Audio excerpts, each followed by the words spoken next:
We are live, Kevin Graham. We are live. It's old school. Listen, it's old school. It's Paul John Dykes and Kevin Graham on a Celtic State of Mind. How are you doing, mate? Not too bad, not too bad. I was just saying to you there, my old microphone, one of the microphones that we first bought when we first started this operation, has now decided to pack up on me. Kev, can you remember? It's now retired. It's retired. Keep a hold of it just for nostalgia. Aye. Can you remember the time we blagged our way into a big tournament and you and I are bouncing about with mobile phones and everybody else had like cameras and tripods and cameramen and all that kind of stuff? You remember that? And that was soccer sixes at the Hydro, eh? Aye, everybody else had camera crews and we've got an iPhone and brilliant. We Zoom H1s and stuff like that trying to interview guys. I'm still disappointed that day I never got to interview Victor Bayer. You refused to interview him? No, I didn't. I wanted to interview him. You refused to let me interview him because my question was going to be, how did he survive that shooting in Seville? That's not how I remember it, mate. I remember saying to you, do you want to interview him? And you said, don't let him come anywhere near me. No, I had the question all set up. I just wanted to see if he was all right after he was shot in Seville in the last 5 minutes extra time. I had to hold you back. But yes, that H1 or whatever you call that device is now packed in. That's what happens. It's now gone. We move on. There's going to be a wee bit of chat today about Champions League. We're going to talk about people like Chris Jullien leaving the building. There's loads more to talk about. Loads of important things to talk about as well that I really want to raise in relation to the Green Brigade banners at the weekend. I thought were absolutely off the scale. Phenomenal. Really, really important message. Want to touch on that. But let's talk, first of all, about Champions League. That's where Celtic's fans' heads are going to be at this afternoon, Kevin Graham, and we'll run through the pots. I'll ask you what you think, what you want to happen. But before I do that, I'm going to ask you, how do you select the teams you want to face? Do you do it because there are certain destinations you want to visit as a Celtic fan on an away day? Do you do it because you think that some of the teams we can overcome? Or do you do it because you want the prestigious big team draws? You want the big names under the lights? How do you select the teams? Or is it a combination of the three? I think it's a combination of the three. I usually my Champions League go-to has have a look at the pot three team. Because the bare minimum that I do want is to finish third in the group. And I think that's bare minimum is try to finish third in the group. So I always have a look at the pot three team and go, who in that pot can we take 4 points off of? Like, who can we beat at home and get a draw away from home? I don't know they're not in there, but you're talking about the Ferencvaros scenario last season. Yes, I know it's a different tournament. That type of team. Yes, that's what I look at. And unfortunately, when you look at the pot three sides, there's maybe no many of them like that. I want a bit of glamour. I do want a bit of glamour for the support. I think Ange Postecoglou deserves a bit of glamour for the support. And I think we need to actually come into this tournament not being scared of anybody. I'm fed up, Paul. You ken my views about Europe. They've been like this for about 5 years. I'm fed up us looking in Europe like we've won a competition to be there. That we've saved up vouchers on a cornflakes packet and we've just got there by luck. I want to just go there and compete, and I want to play a big side, but also just want to compete and have fun. As I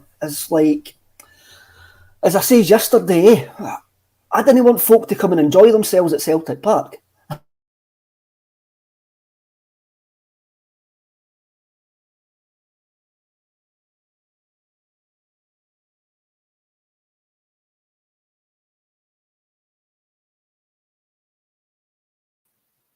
I think we've all cut off there. We're back. And somehow I've jumped from the left to the right. Kevin, you've frozen my screen. Technical glitches. I don't know what has gone on there, but we're back. Kevin Graham, you were just saying you don't want to be the winner of a Kellogg's Cornflakes competition and look as though you're just there to make up the numbers. Basically, that's what you're saying. Aye, basically, that's what I'm saying. That's what we need to do. And I sometimes think that was the board's attitude. I just be thankful we're lucky that we're getting there and we're getting £30 million. And that's it. And that's what Bankier came out and says at the AGM. Eh? So, no, I didn't want to be lucky to get there. We've earned the right to be there and we've got to earn the right to, We've got to earn the right to compete against these teams. Let's find our level. Because Aye.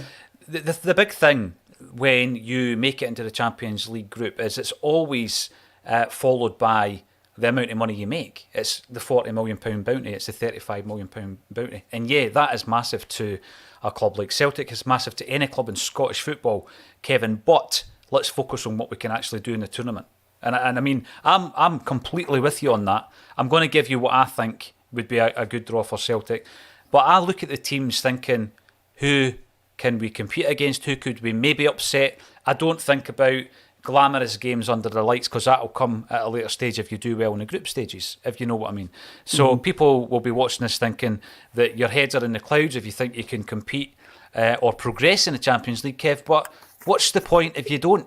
If you don't compete, what's the point? Now, this is, for me, the first opportunity for Ange Postecoglou to pit his wits against what I think he believes is his level as a coach. He wants to be competing against this kind of level of coach, this kind of level of team. But I've said before, and I'll reiterate it, I don't think the progress under Ange will happen this season, because I think we've seen enough last year that he's a quick learner. I always use the two Bayer Leverkusen games as a kind of barometer. You look at the performance of the second game compared to the first, and the result, of course, as well. And you think to yourself that whatever mistakes we make this season, he'll put them right. So I'm not thinking that we're going to get into the latter stages of the tournament at this stage, but I think that it's all about learning for Ange this time round. But in saying that, I would be looking for teams that hopefully, particularly in the pot 3 group, that we can actually, compete against. Kev, you don't want a 5 or a 7-0 hammering. You just don't want that. When we come up against any of these sides, how do you think it's going to be approached? Is there going to be more of a pragmatic approach, or do you think we continue with that mantra of playing our own game, playing our way? We are going to continue with the mantra of playing our own game. Postecoglou's already been quite open about that. He says, why would I change my tactics if that was going to get a result? I would do that. I would do that every week. He's been quite open when he says that.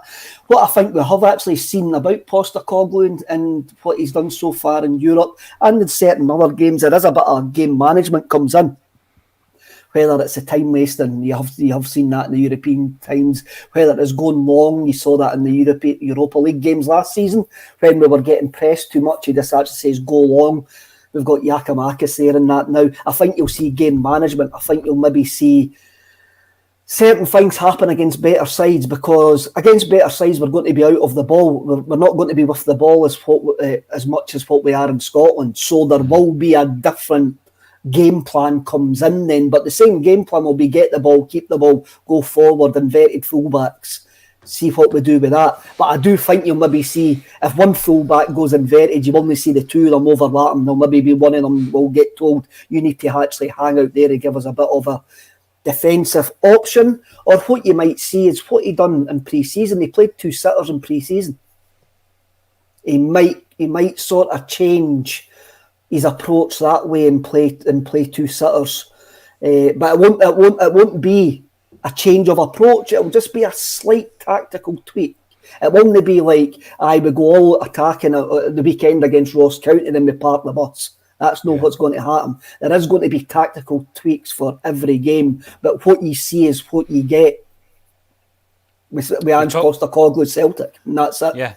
You're talking about a sitter. We do have a sitter in the studio, so I've just moved the camera so you can't see what he's editing on the Primal Scream frame on the wall there. However, I will tell you what he's editing, Kev. He is editing a session we did with Dermo out of Northside. Wow. Shall we take a trip?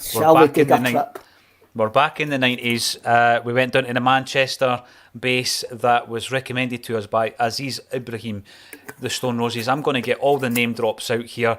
This is in homage to JP Mason, who's not on the show today. So let's get a wee bit of music chat whilst we can, Kev, whilst they don't shut us down. Maybe that's why they were trying to shut us down earlier, whoever that was. Denmo, Northside, big hit, Shall We Take a Trip? We went down, we recorded a session. I can't call it an unplugged session because we had live guitars, electric guitars, we had backing track, all that stuff. it was tremendous. It was great for a music fan like me to experience it, but it will be out on the channel on Saturday. If you haven't done so already, get subscribing to A State of Mind, where Acsom is broadcast from on the YouTube channel. Hit subscribe, hit like on this video. We've got loads to talk about. But what I'm going to say right now is JP is always missed, Kevin, as much as I love you and the fact that you're back on the Acsom today with myself. We obviously were on the very first broadcast five plus years ago now, and it's great to still be here with you. But JP's always missed. He's working. That's what he does. That's his big love as well as Celtic. Right, so straight away, what I'm going to say then is I gave you 3 different ways to look at the draw. The first one I'm going to ask, from pot 1, Kevin Graham, I want you to pick a prestigious big team, the one that you want to see under the light from pot 1. With that mindset, pick a big team, a team that you want to see for the prestige. You've got to say Madrid, eh? Madrid seems to be the one, because we played Man City 2017. Brendan Rodgers drew for each with them. Moussa Dembele introduced himself to the watching European world at that point. We've played Bayern, PSG. I'm not interested in. They're just a plastic club. Man City are a fake club as well. When you look at it, Rangers are a fake club. Come to think about it. Porto, we've got a bit of like history with Porto. You've already spoken about some of the history we've got with Porto. I didn't want Ajax because their fans are just nasty. Real Madrid has got to be, because it's 1981 since the last time that we played them. 1980. 1980 was it? Yeah. We were looking at that team 2 weeks ago actually, because Tommy Sheridan and Frank McGarvey popped into the studio. I'm name dropping all the way through this. I'm sorry, I apologise in advance. They popped into the studio to record an episode of I'm Frank, He's Tommy. You know, their podcast, the Celtic Minded podcast, Kev. And Frank McGarvey was he was actually posing the question to Tommy about the lineup. There might be a surprise or two in the lineup against Real Madrid. Home and away, the same team started at Celtic Park, where we won 2-0, that started in the Bernabeu where we lost 3-0. Mm-hmm. But when you look at the lineup, you might be surprised at the lineup. So just have a look at that, particularly on the bench. Vic Davidson was on the bench for Celtic in the Bernabeu, Kev. Wow. You'd never have guessed that. Bobby Lennox started both games. In 1980, the man who won the European Cup in 67 started both games against Real Madrid in 1980. So you're going to go for the prestige of Real Madrid. Let's have a look at pot 2 then. And what I want you to do from pot 2, Kev, is give me a team based on the destination for an away day. I'm going to say Liverpool for us. It's got to be Liverpool. I love Liverpool. I think that would be... It ticks all the boxes, a sort of wee fairy tale, the history of the two clubs coming together. I do love Liverpool. Another trip back to Seville. The memories there. I wouldn't mind going to Tottenham's new stadium as well. But that's... Playing any club for London brings its own dangers. Just because of the political mindset of the Celtic support and how we're viewed south of the northwest of England. Liverpool would be the perfect one. Out of that, Liverpool would be the perfect one. This is quite a tough draw. So we've got Real Madrid from pot 1, Liverpool from pot 2. And then from pot 3, I'm going to ask you a team, like you were saying before, that you think will actually take something from, Kev. So who are you picking from pot 3? I've got this strange... My mind works in strange, like... ways, and I always think we've got a chance against the Portuguese. Honestly, does it, mate? Everybody's nodding in agreement that's watching Acsom today. My mind works in strange ways. I always think that we've got a good chance against Portuguese teams. So, because I think we always beat Portuguese teams at home, so I'm going to say Sporting. I would take Sporting at that. Were you at the last game? Were you at the game with Bobby Robson as the manager and Cadets scored against us? Then we took them back to Celtic Park. That was my first ever European away trip. 1992, November 1992. Aye. We wore that great classic away strip that has been remade for this season, if I remember correctly. Am I right? Yes. I think we did. I think we did, yes. Yeah, the black and green one. So it would be Sporting. I mean, we've had Benfica a couple of times. Obviously, there would be the whole Jota narrative if we did get Benfica. It would be his game. It would be his game. But I think Sporting, out of that, we had Leverkusen last season as well. But no, Sporting. I'm going to stick with Sporting. If I was looking for a team for pot one, there's two teams in pot one I would take that you could maybe say we might have a chance against them. Frankfurt are the weakest side in pot one. In pot one, I think closely followed by Porto. We shall see. I mean, it's an interesting... Every draw is going to be interesting. We're not going to sit here and try and guess the draw, but there's a little angle. Kevin, for the prestige, is taking Real Madrid. For the away day, he's taking Liverpool. And for someone that he thinks we can take something from, you are opting for Sporting Lisbon. Now, before I forget, because you forgot yesterday, Kev, I'm just going to name and shame you. Shout out to Marky Boy. This is a Brendan Rodgers moment almost. It's not in the Clyde Tunnel, but I was stuck in traffic yesterday, Kev, and Marky Boy was sitting next to me across the tarmac macadam, and we had a good chat about Celtic through the roll down windows. He caught me probably, I don't know, putting on something on my phone or hands up, or changing my CD, because I still have a CD player in my motor, bizarrely enough. And we had a wee chat about Celtic and Acsom, and he listens every day. He was catching up on the episode from Monday yesterday, so a big shout out to Marky Boy. I was going to join you and James yesterday on the show, actually, but we've had a few gigs over the last month, Kevin. I had to clean and return a barbecue. So there you go. There's the glamour tie right there. Had to clean and return a barbecue from Thursday night, where we hosted Las Vegas, who were superb, I've got to say. Also, we retweeted an interview on SM Media. We retweeted that on the Acsom Twitter page.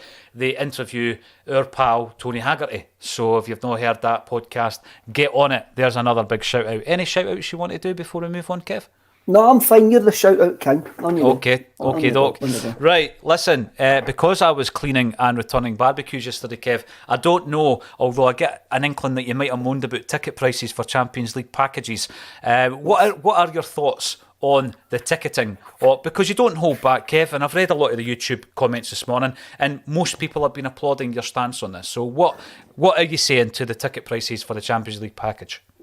I mean, I says quite a bit yesterday. It's £102 per game for me and my daughter to go. If you have a look at the ticket, travel, and if we buy food when you're there, which you would do on a midweek night, just because so of the time. It'll be £120.39 then, or something bizarre like that, if you buy food at Celtic Park. £102.33 or something like that. Something like that, eh? And I understand where people are coming from. If you go, I think the Coldplay gig at Hampden, which is happening, I think it was about 60 odd quid for a ticket. My point is, you would maybe pay that for a gig, but Celtic are asking me to pay £102 in the space of 8 weeks, 3 times. I know. And that is too much for me to actually justify, to actually spend. I don't think Celtic can justify that price, even though their costs have went up. And what really makes a mockery is the fact is I know that my daughter's season ticket's £105 and they're asking me to pay £99 for 3 games of football, right? If you want to upgrade my daughter's ticket to an adult ticket, it's £180. It's £60 a game. Now, this is going to sell out. This will sell out no problem. I could have sold my seat 5, 6, 7, 8, 9 times within 30 seconds of me saying that I wasn't going. I understand that the demand is going to outstrip the supply, but I just can't justify spending £102 per game for 3 games of football over an 8 week period. It's not. I just can't do it. You know the thing, Kev, you started off this section of the show by talking about a gig, Coldplay. And you know what? That is what the powers that be want you to do. They want you to compare a football game to a concert. Aye. A football game and a concert are 2 completely different things. I went to see U2 in 1993. banged on about this so many times at Celtic Park, and the ticket price to go and see U2 back then was astronomical compared to the ticket price to go to Celtic Park to watch the football. You can't compare. It's like comparing cricket to cheese. They're two different things, right? But they want you to compare that, Kev, so that they can justify the price hike. And they want the football fan, because it's meant to be the working class sport, they want the football fan to be a completely different class. Who can afford that? Who can afford that? I mean, the people that go home and away, right? And in Europe, Kev, when you look at the investment they're already making, right, after a year, going into the thousands, sometimes even more than that, and they're just trying to squeeze them for even more. And it's for me, I just think that they need a reality check, because what you throw into the mix where we are globally in terms of the cost of living crisis, the fuel crisis. There are people striking due to the fact that we're not being paid in line with inflation. Never mind anything else. Never mind the cost of living. Yet football clubs have got that hold on you, Kev, because I'm no longer into U2, but if my favourite band were playing, it's more of a choice to go and see them playing. The emotional attachment's not the same as it is with a football team, I don't think, as much as I love music. So I think they've got you over a barrel, and there's many more fans like yourself who are being priced out, not completely out of the game, because you're a season ticket holder, of course, but they're being priced out as some of the biggest occasions that you enjoy as a Celtic fan throughout the season. I mean, I'm lucky enough. I feel privileged that I can afford a season ticket. I do feel privileged I can afford a season ticket, and I live close enough to the stadium to get value out of that season ticket. But my season ticket, I think I added up, it was £687 for me and my daughter's season ticket to get together, right? And they want us to pay £228 for 3 games of football. That's 33% of the total that I've paid for my season ticket. Mm-hmm. That is a fair amount. And Gary Oliver, I'm going to bring this up because I can do. Gary, it's absolute nonsense. I understand. If you think that's a fair price, that's fine. I've got no qualms with that whatsoever. I don't think it's a fair price, and I'm not going to pay it. That's my choice not to pay it. And Celtic will point to the fact that they'll have 58,000 sold out and go, well, the pricing was fair. What I would maybe think though, see if we were a Champions League club. If we were a Champions League club and had been in the Champions League for the last 3 or 4 seasons, they would not get away with charging £43 a ticket. Right. That's a good point, because obviously there's a different expectancy then, isn't there? It's not something like... I mean, it's always going to be prestigious. These fixtures always will be.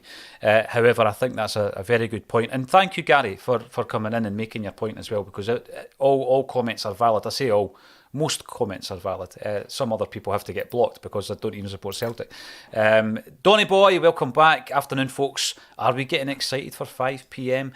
I think so. And we're also informed by Cry Maddock 24/7, aka Alan Boyne. A little tongue twister there for your name. Live coverage of the draw on BT Sports YouTube channel starts at 4:45. So I'm pretty sure a lot of us will be tuning into that. Big shout out to Paddy, who joins us on a daily basis.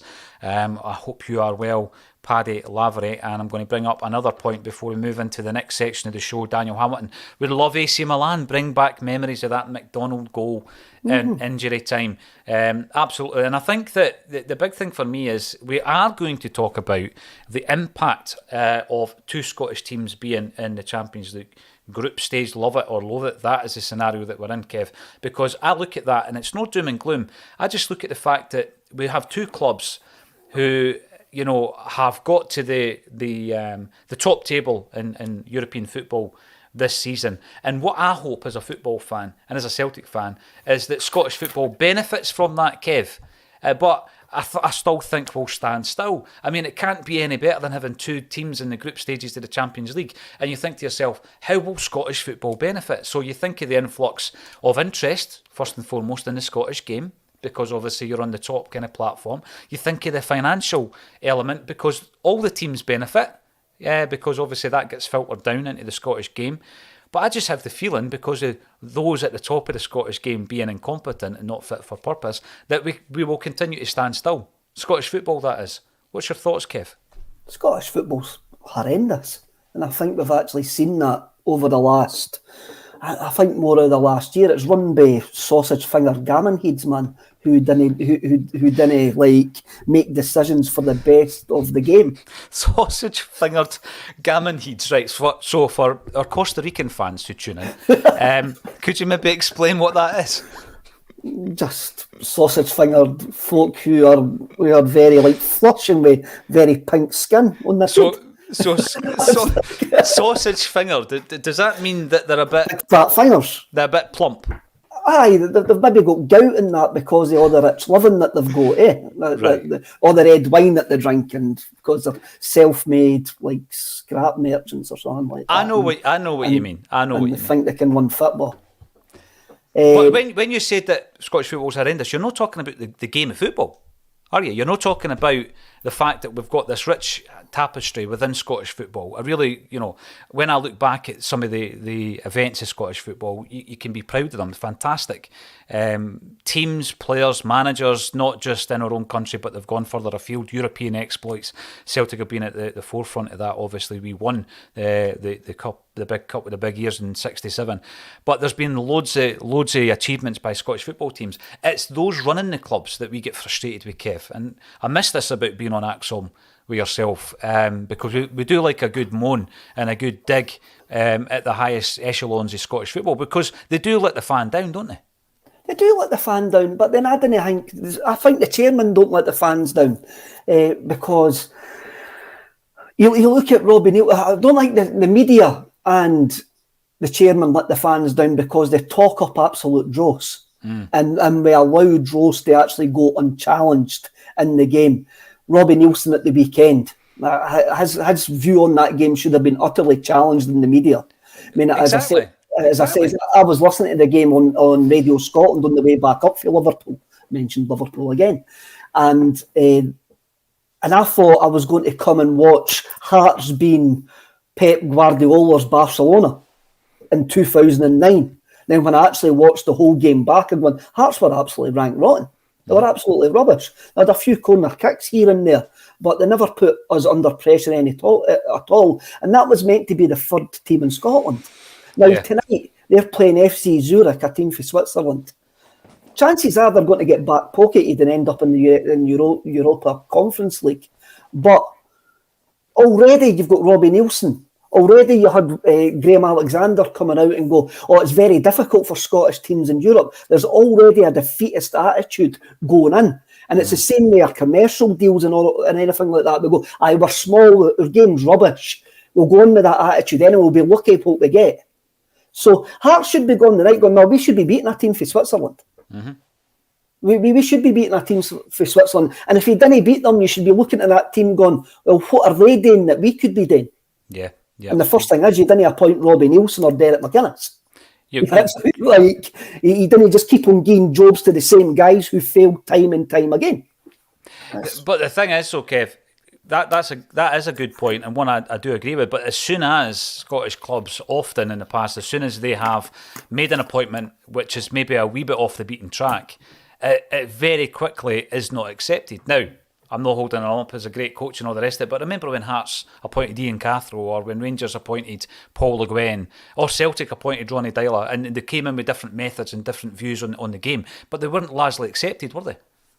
No, they weren't, because they're scared. They're scared. These dinosaurs are absolutely scared of them getting shown up. And it's something at the top level of our clubs as well. Now, I says last week I wanted a fairer distribution of the TV deal, because what Celtic and Rangers both get from the TV deal is chippy money for them. It doesn't really make a difference. So spread that out over all the teams in the Scottish Premier League. So say St Johnstone, for example, I'm going to pick on St Johnstone again. St Johnstone, for example, getting £2 million for the telly deal, right? That makes a big difference to them. Doesn't really, what we lost doesn't really make a difference to us, because we will always be the biggest club because we've got more season ticket holders. Mm-hmm. But what the guys at the top of our club are worried about is somebody with a bit of sense coming in, getting that money, using it well and overtaking them. Like we've seen with your Copenhagens, like you've seen with your Ferencvaros. Clubs have got a smaller budget, use it smarter, and all of a sudden they overtake you. They're better than you over a two-legged tie. There's a fear factor in Scottish football right to the very top. And it's a power. It's an egotistical, narcissistic power drive for some of them. And you'll see it in the next couple of weeks as well. You'll see it in the next week. Rangers qualifying last night will appeal to their "we are the people's" sense of superiority, and you will see a flow-like transfer fee they will pay to prove that they are the top dogs in Scotland. I look forward to that. Financial mismanagement, we've seen that before. Jimmy, we will be talking about Haksabanovic. Yeah, Haksabanovic. That was after actually trying to practice that and speaking to West Ham fans about him as well in preparation for us signing him, and we'll have a wee chat about that as well. Andrew Galea, in Australia, working class kids can't afford to play the game. That's a big concern as well, and I think that's crept in across Scottish football as well, Kev, because it shouldn't be how deep your pockets are. It should be how much of an appetite you've got to play the game, or how much ability you've got to play the game. You should never be priced out of playing sport, Kev, if you've got a natural ability. So that's something that needs to be dealt with at local and government level, actually, to ensure that all kids have access to free sport. And if you want to play football, you can play it. It doesn't cost you the earth. You look at a lot of the Scottish talents that have come through, Kevin. They've come from underprivileged backgrounds a lot of the time, from estates or schemes that, there wasn't a lot of money or finance in there. They weren't getting dropped off at training in a big, I don't know what kind of car you'd use in an analogy, a Saab or something like that. You know what I mean? So that they don't have the finances, but they should always be able to play the game. We've spoken a wee bit about Ange in Europe. There is a pragmatism. I think it's a bit of a cliche to say that Ange doesn't completely change he doesn't maybe change his style, but there is always a pragmatism in there as well. Talking about Haksabanovic, 23 years of age, seemed to be a bit of a prodigy when he came in, Kevin. He made his debut as a 15-year-old in senior football. Now, that doesn't always work out. That doesn't always work out. But this is a guy who got a big money move to West Ham United, which didn't seem to work out as well. He's currently with Rubin Kazan, and he can play left wing, right wing, attacking mid. So maybe that number 10 role as well. So if we bring him in, he's going to solve a few issues for Celtic, isn't he? And do you think he also puts a wee bit of pressure on the likes of Matt O'Reilly for the number 10 jersey as well? I watched a YouTube video, Paul, and I didn't usually watch YouTube videos. I watch YouTube videos every time I need to do DIY. They're good, eh? Some of them. It's the only way I get anything done. It's the only way I get anything done, Kev. And some of the stuff that I've had to watch a YouTube video for would curl your toes because I should know how to do it. However, so you watched the YouTube video and it was the skills of Haksabanovic. I'm going to need to actually learn how to say that. Anyway, and he looks comfortable on both wings. He looks comfortable in the middle of the park as well. He likes a shot, but then that's a YouTube reel. They're actually going to show you his shots and that. Again, I did actually listen to part of an interview that Hail 67 done with a Swedish journalist, I think it was, and he actually says that the player's been badly advised for the moves that he's actually made. Right. And I quite like that, the fact that he's maybe come to Celtic to put his career back on track. We like that. We like to redeem guys who have maybe went we like to actually redeem guys and give them the platform to take their career on. That's what we look for, eh? That's what we actually look. Players that are somewhat damaged goods or not. Otherwise, we wouldn't have them. We wouldn't have them. I think you have a look at Jota as well. Great at youth level, absolutely fantastic at youth level. Couple of poor moves. The next thing you know, he's with us. Great move to us, and he seemed to have went up another level this season. And we could be looking the same for Big Seed as well. He solves a number of problems. He actually gives us more depth all along the front line. Well, the wings of the front line, and also, as you say, he could sit in that number 10 role. I actually do see him actually sitting an option for both wings. I actually do see him as an option for both wings. Yeah. And that's a great option to have, an absolutely fantastic option to have. I did call for an extra forward to get brought in the wide areas. The guy for Bodo Glimt was the guy that I really wanted, but obviously the club watched him last year as well. So he's been, and he's obviously a player that Ange Postecoglou is highly aware of, and eventually bring him in. And I'm looking forward to actually seeing him. The guys in the comments are telling us it's a 5-year deal. So there you go. It's long-term thinking again. Long-term thinking, Kev.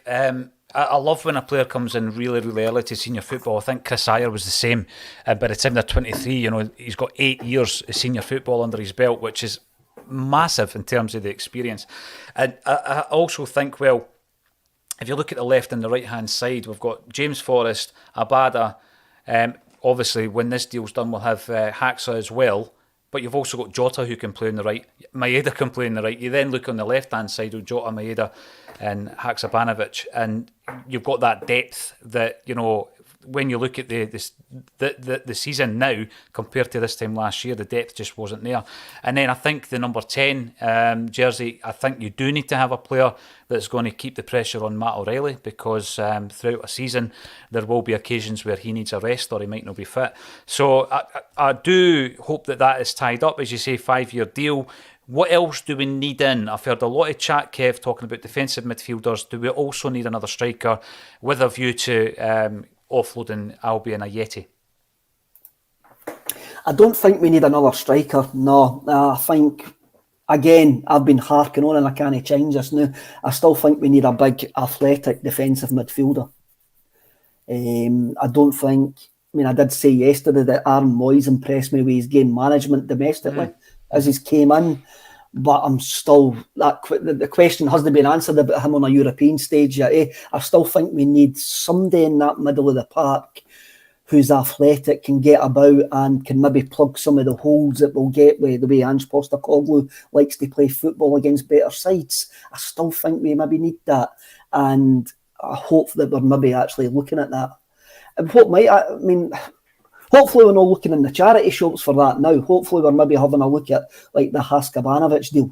It's going to be somebody that's a long-term plan to come in there. I'm not really feeling bringing somebody in on loan just to make up the squad numbers. I want somebody to come in and can contribute in that position. We have Strachan's laptop reminding us it's a commercial business. Absolutely is. Oh. I just think that there are occasions where your long-term view of looking after the fan base that, for example, paid for season tickets that weren't used for an entire campaign. I do feel that you can get something back from your club from time to time. And when you look at the amount of prize money on offer and the fact that that big bounty of the Champions League is guaranteed, then sometimes you can look at the way that the fans are treated financially, and in particular under the current climate, economic climate as well. So I think that, it is something that we do take into account, the fact that Celtic need to make money, but they do make a lot of money. And often it feels as though the fans are rinsed time and time again. I mean, we had a conversation a few weeks back about the 3 jerseys every single season now. It just very slowly and surely becomes the norm. They normalise that kind of thing, Kev, that 3 brand new strips every single season, and someone comes in and says, well, it's not the club's fault, you have kids. Come on, man. I mean, if you've got kids and you want them to be the next generation of Celtic supporters, you take them to games, you buy them the jerseys, and that's part of supporting a football club. But it does become a bit much when you're getting rinsed for 3 jerseys every season, and the Champions League prices are so expensive on top of your season tickets. It's new part of my match day, the daddy and daughter routine. So why would I not want that at the Champions League? I could have went myself, but I didn't see the point of that. I'm not actually going to do that. What? Talk about sausages. You've already done it. I've already talked about sausages. Let's have the last mention of food. I'm going to bring this up. Juicy Bear, go and stop eating cheese before bedtime, mate. It's making your mind melt, man. Didn't do that. And Rooster, I didn't care what cinema you go to for 15 quid, pal, but it's £5 in the View in Stirling to get into the cinema. Rooster brought that up yesterday and I missed it, and so I just thought. But again, I think that's like comparing apple and oranges, man. Yeah, I do. I do. We've got to look at football. I mean, where are we with it? Has it become something that you put on the same level as going to the pictures or going to a concert? I don't think it's the same thing. It's not a form of entertainment that you can take or leave on your day off. It's completely different. They know they've got a hold on you because you have that passion for the football club. The Champions League is trying to sell. Look at the Champions League final. It sells itself like the Super Bowl. Cheapest ticket, 150 quid. You're going to get half-time entertainment. You're going to get... And that's what the Champions... They see it as an event. They actually try to dress it up as an event. Coldplay at Hampden's an event.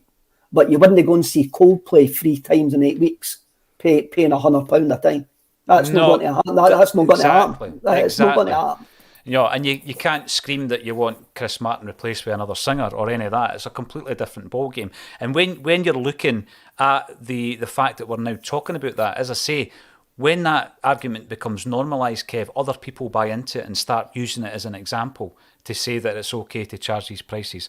It's not. Anyway, we will move on from that before anybody else starts kicking off in the comments, Kevin Graham. You've got everybody wound up. Celtic Park have been rated number 1 in a poll of international fans who visited the UK to watch football games. My question for you, Kevin Graham, is how do we improve it? How do we improve Celtic Park? I didn't really give a flying monkeys about these surveys, man. It can all be manipulated. How can we improve it? We can put the standing section right along the bottom tier and only charge 20 quid to get in. There you go. There's my hangway. There's your suggestion. There's my suggestion. Put 2 standing sections behind 2 goals like the wall in Dortmund. Then you'll improve it. The place will be it'll be absolute chaotic brilliance. What I think we need to do, right, is slightly different, but fair play. I think we need to look at the main stand. We need to really bring that right up to scratch because it's out of touch with the rest of the stadium, not just the level of it, but just the facilities of it. I think it's an old part of the stadium that's been there since the early 70s, and we need to bring it right up to scratch. I quite like the entrance and the facade that went up in the centenary season, but you can build around that kind of thing. I don't know what the situation. The old bit's still there. Yeah. Because it's a listed building, so that facade is just sort of bolted on the front of it. Bolted on the front, and of course the Celtic entrance, the stained glass, which is now within the stadium, was found behind a wall by somebody. We interviewed them about 5 years ago. It was found behind a wall, and thankfully it's back in there at the Celtic Park. Other things I'd like to see, I know it has become something of a regret for a lot of fans, but I love the idea of having a Celtic museum. I just think that there's so much incredible history attached to this club, from medals to jerseys to footage, and I think having a museum at a club like Celtic is a must. But also something really easy that they could do right now is they change the 4-leaf clover into a bandstand on match day, and you get live music every single match day, Kev. That's something they've got to do, if you ask me. A poetry reading stand.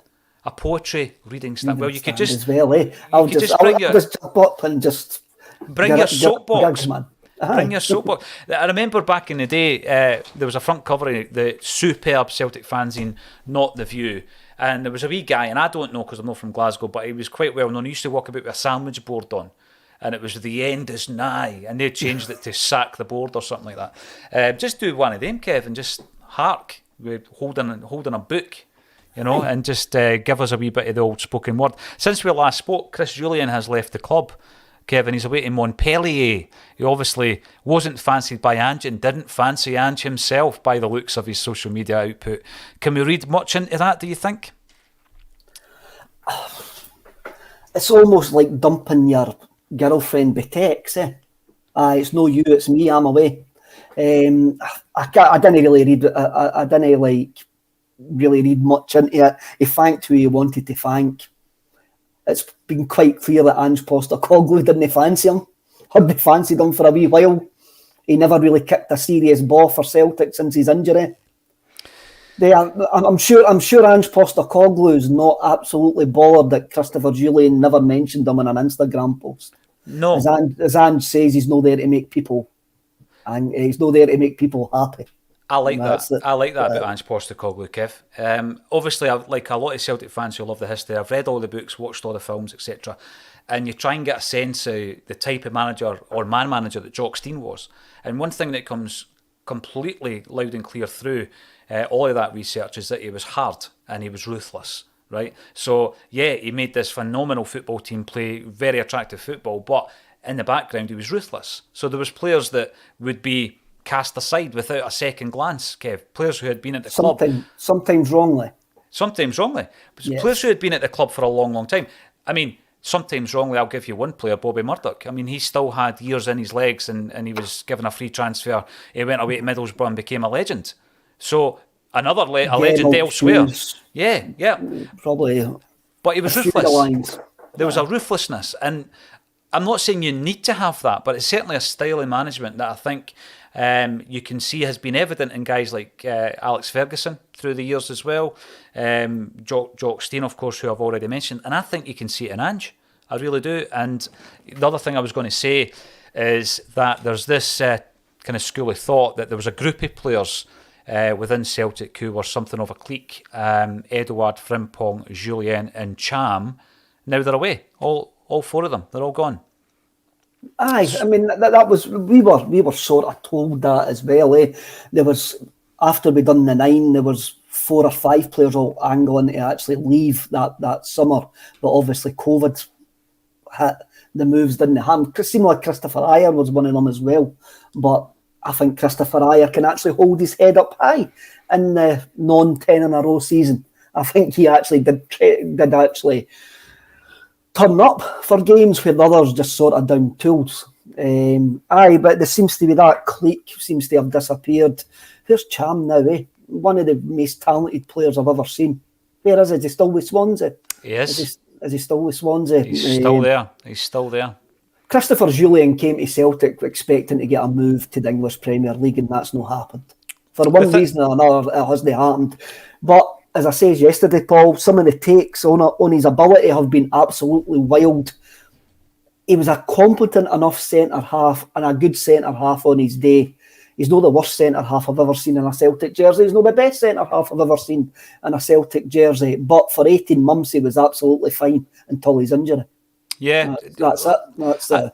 It does tend to happen. I remember when a player even like Bobo Balde, who are regarded as a fine centre half for Celtic, but the longer he was out the side under Gordon Strachan, the better he became, Kevin. The same kind of thing happened with Massimo Donati, Derek Riordan. These players, that there is a train of thought that they're better than they actually are. Chris Julian done well for Celtic. There's some big moments.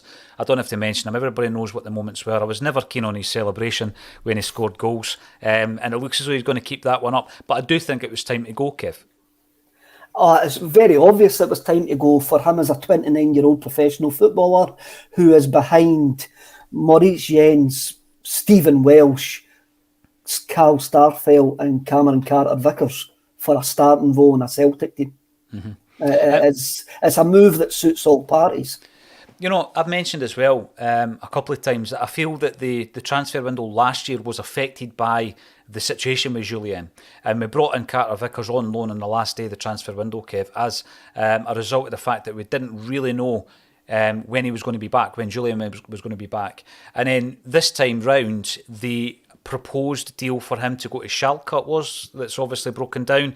That has then put us in a position where we knew we needed another centre-half. We couldn't commit to a permanent one because we still had this guy on big wages, and we've gone and got Jens on loan again. So I think it's affected at least 2 transfer windows, maybe 3, whereby Julien could have gone and he didn't go. And now I think that Jens, from what I've seen, would, I hope, go the same way as Carter Vickers in that we can change it to a permanent deal at the end of the season. I'd love to see that. From what I've seen so far, I've been really impressed. And the question for me to you now, Kevin Graham, is who else needs to leave? And before I ask you that question, I've been really impressed with the departures. I know that sounds a bit bizarre, but we talk about recruitment. A massive part of the success this time round, I think, is the amount of bodies we have managed to get out the door, permanent and loan. Who else follows them, do you think? He's got to go. He's a big, massive wage. We've got to get him off the wage bill. I think James McCarthy will probably leave as well if we bring in another midfielder.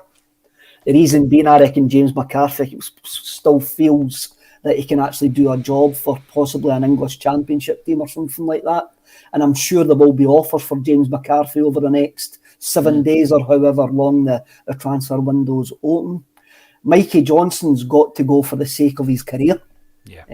On loan somewhere, and I want to see him have a juicy loan deal. No, in Scotland, I want to see him go juicy loan one. Deal. No, a boring one, not to Hibs or Aberdeen or something like that. I want to see him have a.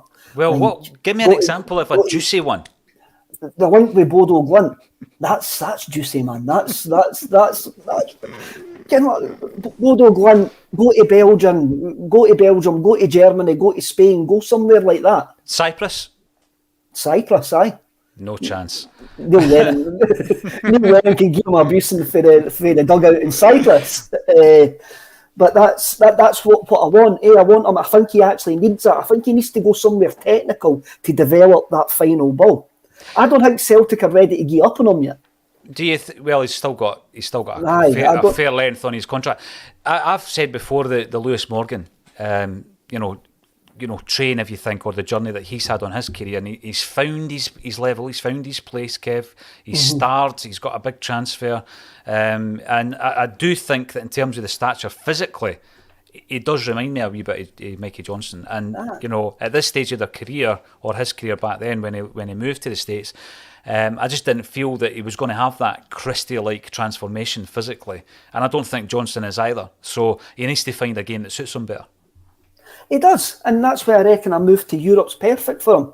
And there's a lot of Scottish guys round about his age who would have played it with various Scottish international age groups have moved to Europe.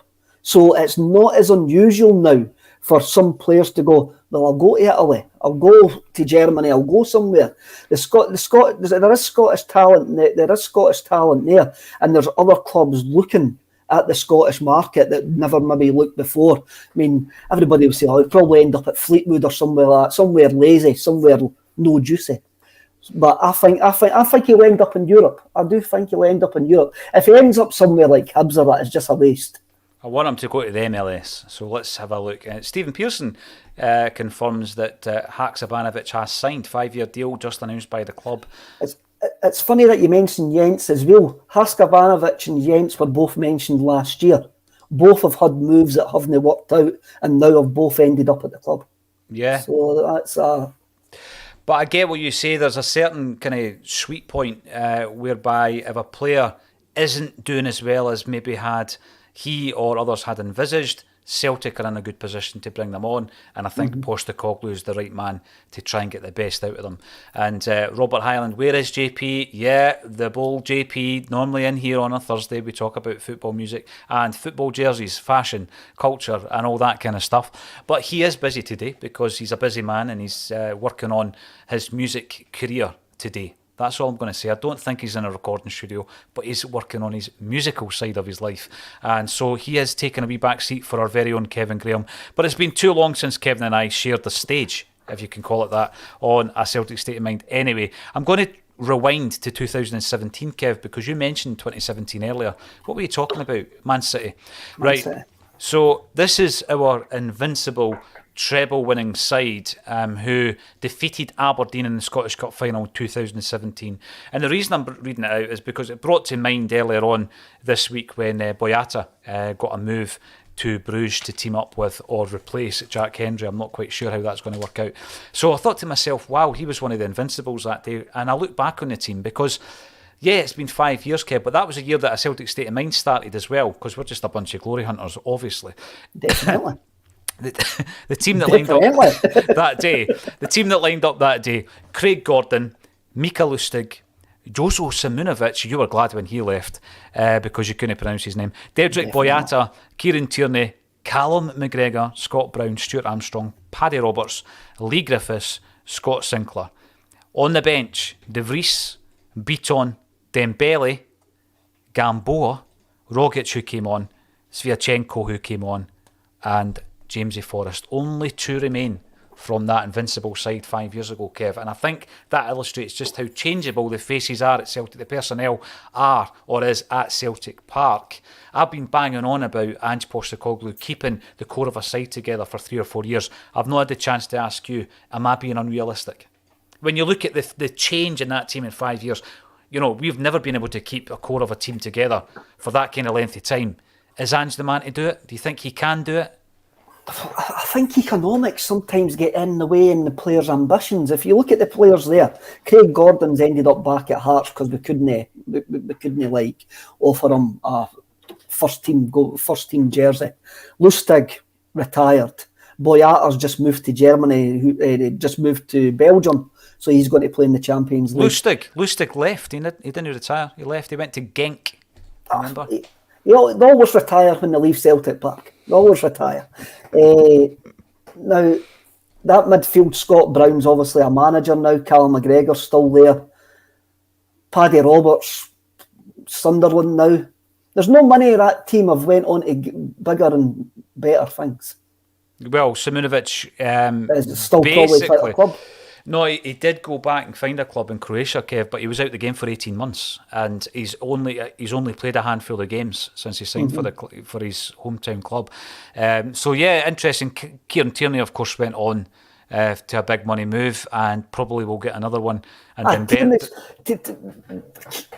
Dembele are probably the only two. Stuart Armstrong's done okay down in England. Tom Rogic, obviously, he's still without a club at this precise moment in time, but had his best season for us last season as well. Moussa Dembele was on the bench that day because he was just recovering from injury. Yeah. And I don't think he was fit. I think he was only going to come on if he was really needed that day. No, I don't think. I think you're looking at 2 years at the most. And you were saying this season that you don't think this will be you don't think we'll see the real progress this season in Europe under Postecoglou. It'll be the next season, and I think that as well. But I says to the window cleaner yesterday when he came round to get paid, and he says, "Oh, what about this Haskabanovic?" I said, "It'll be good to have in the door if we're only going to get Jota kept for a year." I mean, because Jota could have a phenomenal 6 games in the Champions League and could be off. Kev, I was going to bring something up here, right? And the reason I was going to bring it up, it says Kev is bang on. And I was going to bring it up because I said that's only going to last so long, Paul McQuaid. And you've just shattered our illusions by saying that Jota's going to be away in a year. No, I didn't say that. I went, it could be away in a year.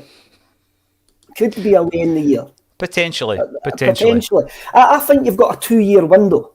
Right, I was going to ask you. The way our business model works, I think we've got a 2-year window. Right, okay. And do you think after that you then get into a scenario where you've got people like Edouard who want away, and they're maybe not hitting it on full, firing on full cylinders, etc., because of the fact that their heads kind of been turned, and you want a player to be dedicated 100% until the time's right for them to move on. I mean, even Dembele got to that point to a degree, didn't he? I mean, Boyata started refusing to play against AEK Athens, to use Boyata as an example. So I totally agree with that. Look at it, Paul. You mentioned 5 players there, who were going for 10 in a row, which would have been history making, and all 5 of them weren't interested. They had won everything they could win in Scotland and went, right, it's time to move on and go to a better league. And that is where we are. And I didn't like mention that mob across the river, tells, but it always puzzles me why nobody's ever came in for any of their players, especially on their European performances. Well, that when we're talking about European performances and that being a platform, I always find it a bit weird.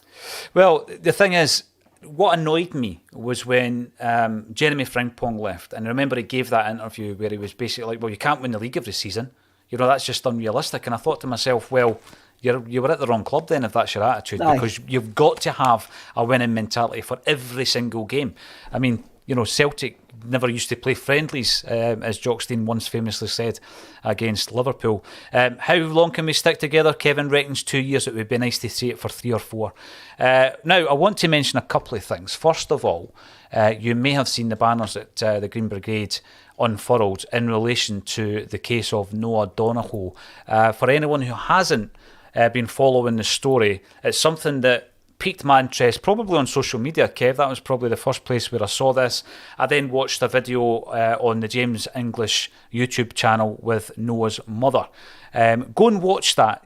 Whether or not you normally watch James, go and watch that interview, because what you need to do is realise the level of cover-up that is currently ongoing, so much so that John Finucane, MP, branded the PSNI and British Government's use of a public interest immunity certificate to conceal information on the death of Noah shameful, and said his family deserved truth and transparency. And I just think that often, people are quick, Kev, to jump on the Green Brigade and criticise the Green Brigade, but when they do something like this, I think you've just got to stand up and applaud them for bringing it to a wider audience. Definitely. I mean, there's not everybody's on Twitter. Not everybody actually watches the YouTube videos or any of that. So if it's spiked interest to a wider audience, why we all want justice for Noah, then it's a good thing. If it brings it into the mainstream media's attention out with Northern Ireland, then it's a fantastic thing. And again, it just shows you the social conscience to the Celtic support, which has been there from the formation of the club. Yeah, it has. And again, I think people are very quick to criticise the Green Brigade and other fan groups and ultra fan groups. But you can point to numerous occasions, Kev, where the Green Brigade got it absolutely right, and they certainly did with those banners. Let's keep talking about Noah, and hopefully someday his family and the boy himself will find justice, Kevin Graham. And anybody out there, yeah, peace. And everybody out there, they'll never get justice. Yeah, you're right. Get some peace of mind. Anyone out here who has not been, reading into or watching anything in relation to the case, as I say, just go to YouTube and watch the interview with his mum, who spoke to James English a few months back. It's a difficult watch, but it's worth watching. Also, Acsom, over the years, it annoys a lot of people when I mention that we've won a few awards, Kev. I don't know why that annoys folk, Kev, certain people, but we won a few awards over the years, and we are going for the best in video this time, Kev. And what I mean by video, obviously, this is a live stream. It's not this particular video that I'm talking about. I'm talking about the ones where we go out there and interview people, do little pieces on St Mary's, for example, or the Tommy Burns play, or we go and interview Des McLean about playing Bertie Auld, or we interview ex-players like Mikey Galloway and Alan Thompson. And we've got a wee team that works on that. There's a team of 3 that works on the video. So we're going for best in video. If you fancy voting for us, click the link underneath, and it'll be Manchester. That's where the event is, Manchester. So we've been to a few of these events, and we would love to go back, and we would love to win an award. So if you want to vote for us, if you fancy it, click the link underneath and vote for A Celtic State of Mind for Best in Video Creators. Kev, anything else you'd like to add to that before we wind it up for today? No. It's funny that you say that folk didn't like us winning awards and that and mentioning that, but it's a team game, It's a team game, Kev. It's a team game, and the reason I mention it is because the people that watched the show voted for us. They got us into the final, and obviously the big one, the Acsom cult. The big one I was most proud of, I've got to say, was the charitable weekend we got the award for last year as well. So really tough with that. And by the way, you're in for a treat for this year's charity, Kev. I think you know a wee bit about it. You are in for a treat. Wow. Haven't got a clue what I'm doing, but we'll get there in the end. We'll get there in the end, Kev. All will become clear. Thanks, everybody, for getting involved. And let's keep talking about Noah and the cover-up that has undoubtedly happened over in Ireland as well. Thanks, everybody, for getting involved. It's always an absolute pleasure. Agree, disagree, get involved in any case. Click like underneath the video, because Kev and Laura have got a wee competition to see who can get the most likes. Subscribe to the channel. And thank you once again, Kevin Graham, for joining me on A Celtic State of Mind. Cheers.